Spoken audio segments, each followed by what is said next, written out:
पुराने जमाने की बात है। एक घने जंगल के पास एक छोटा सा गांव हुआ करता था। उस गांव में एक दंपति रहा करते थे। दोनों पति पत्नी बहुत ही दयालु थे। वे खेती किसानी करके अपना गुजारा करते थे। दोनों अपने गुजर बसर के लिए मौसम के अनुसार अपनी बगिया में हरी सब्जियां उगाया करते थे और उसे बेचकर अपनी जरूरतों को पूरी करते थे। एक दिन की बात है, वे दोनों दोपहर को अपने खेत में उपयोग किए जाने वाले कुछ जरूरी उपकरण लेने बाजार जा रहे थे। उसी रास्ते पर एक सुअर और एक कुत्ता मिल गए। दोनों बहुत भूखे थे। एक सुअर ने कहा, दादी जी, मुझे कुछ खाने को दो, इसके बदले में आपके लिए हल चलाऊंगा, घर का सारा काम कर दूंगा। कुत्ता भी बोला, दादाजी, मैं बहुत दिनों का भूखा हूँ, कुछ खिला दो तो तुम्हारा दास बन जाऊं। बूढ़ा बूढ़ी थे बहुत ही दयालु, तो उन्होंने सुअर और कुत्ते से कहा, अभी तो है हाथ खाली, घर आ जाओ तो खिला दूं भरकर थाली। बूढ़ा और बूढ़ी दोनों सुअर और कुत्ते को घर ले आए और पेट भर खाना खिलाया। वादों के मुताबिक सुअर और कुत्ता बूढ़ा बूढ़ी के काम में हाथ बटाने लगे और दोनों प्यार से रहने लगे। लेकिन कुछ दिनों के बाद कुत्ते को लगा कि बूढ़ा बूढ़ी सुअर को ज्यादा प्यार करते हैं और उसे ज्यादा अच्छा खाना देते हैं।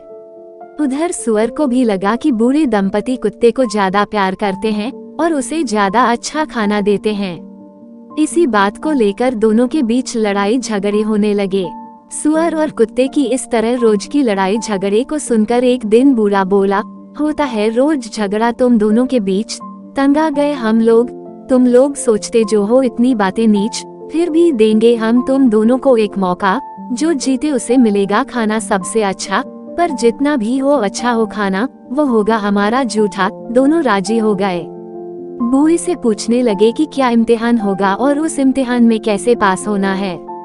बूढ़ी ने दोनों को खेत में हल चलाने को कहा और यह कहा कि खेत की मिट्टी में जिनके पैरों के निशान अधिक मिलेंगे, उसी को सबसे ज्यादा मेहनती माना जाएगा और अच्छा खाना उसी को दिया जाएगा। अगले दिन सुअर एकदम सवेरे उठकर हल लेकर खेत में चला गया और जी जान लगाकर मेहनत करने लगा।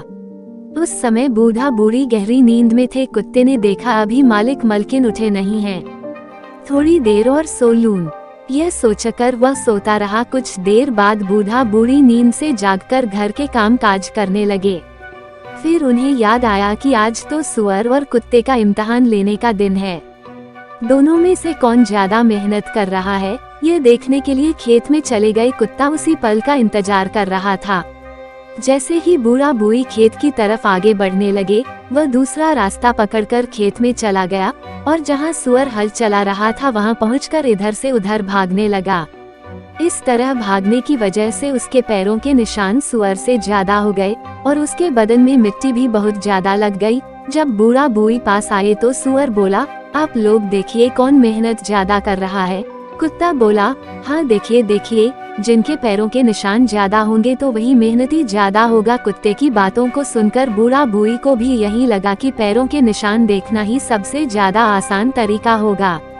जिसके पैरों के निशान ज्यादा मिलेंगे उसी को ही विजयी घोषित कर दिया जाएगा और अच्छा खाना मिलेगा। जब बूढ़े दंपति ने देखा कि खेत में चारों तरफ कुत्ते के ही पैरों के निशान हैं और उसके बदन में सुअर से ज्यादा मिट्टी लगी हुई है, तो फैसला यही किया है कि कुत्ता ज्यादा मेहनती है और उसको अच्छा खाना मिलने का हक है। बूढ़े दंपति के फैसले से नाखुश होते हुए भी सुअर को उनका फैसला मानना पड़ा। घर आकर बूढ़ी ने सुअर को खाने के लिए चावल का छिलका दिया और कुत्ते को मांस मछली के साथ चावल दे दिया। उस दिन से सुअर का खाना चावल का छिलका या भूसा है और कुत्ते का खाना लोगों का जूठा चावल मांस मछली है।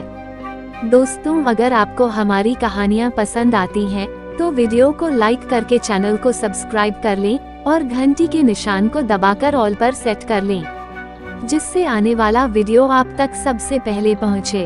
अगली वीडियो तक के लिए दीजिए इजाजत। नमस्कार।